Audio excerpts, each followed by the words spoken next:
ओं श्रीगुरुभ्यो नमः। हरिः ओं।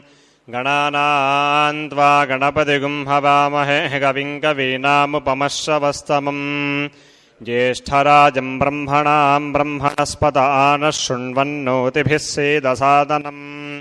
श्रीमहागणाधिपतये नमः। प्रणो देवी सरस्वती वाजेभिर्वाजिनीवती धीनामवित्रियवतु। श्रीमहासरस्वत्यै नमः। श्रीगुरुभ्यो नमः। हरिः ओं।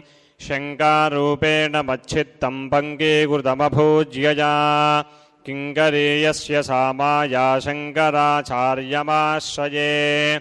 प्रह्लादवरदो देवो यो नृसिंहः परो हरिः। नृसिंहोपासकं नित्यं तं नृसिंहगुरुं भजे। श्रीसच्चिदानन्दशिवाभिनव्य नृसिंहभारत्यभिधान्यतीन्द्रान् विद्यानिधीन् मन्त्रनिधीन् सदात्मनिष्ठान् भजे मानवशम्भुरूपान्। सदात्मध्याननिरतं विषयेभ्यः पराङ्मुखम् नौमि शास्त्रेषु निष्णातं चन्द्रशेखरभारती। विवेकिनं महाप्रज्ञं धैर्यौधार्यक्षमानिधिम् सदाभिनवपूर्वं तं विद्यातीर्थगुरुं भजे। अज्ञानाञ्जाह्नवीतीर्थं विद्यातीर्थं विवेकिना सर्वेषां सुखदं तीर्थं भारतीतीर्थमाश्रये। विद्याविनयसम्पन्नं वीतरागं विवेकिनं वन्दे वेदान्ततत्त्वज्ञं विदुशेखरभारती। न कर्मणा न प्रजया धनेन त्यागेनैकेयमृतत्वमानशुः परेण नाकन्निहितं गुहायां विभ्राजते तद्यतयो विशन्ति।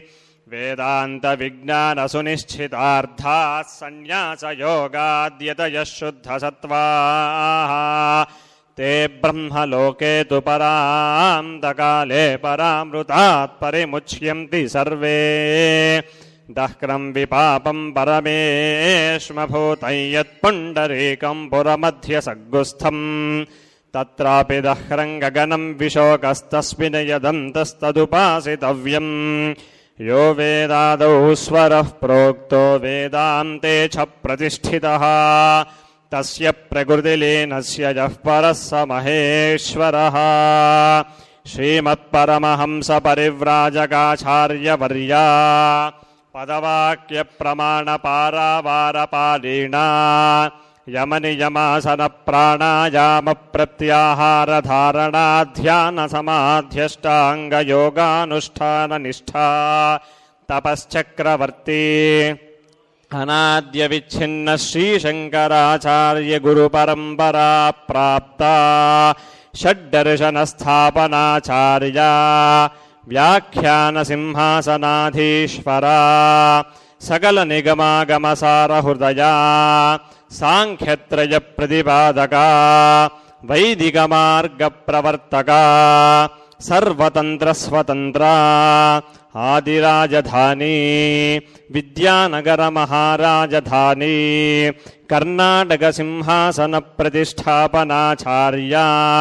श्रीमद्राजाधिराजगुरु भूमण्डलाचार्या ऋष्यशृङ्गपुरवराधीश्वरा तुङ्गभद्रातीरवासी श्रीमद्विद्याशङ्करपादपद्माराधका श्रीमज्जगद्गुरु श्रीमदभिनवविद्यातीर्थमहास्वामि गुरुकरकमलसञ्जाता श्रीमज्जगद्गुरु श्रीमद्भारतीतीर्थमहास्वामिना तत्करकमलसञ्जाता श्रीविदुशेखरभारती महास्वामिना दिव्यश्रीचरणारविन्दयोः साष्टाङ्गप्रणामान् समर्पयामः।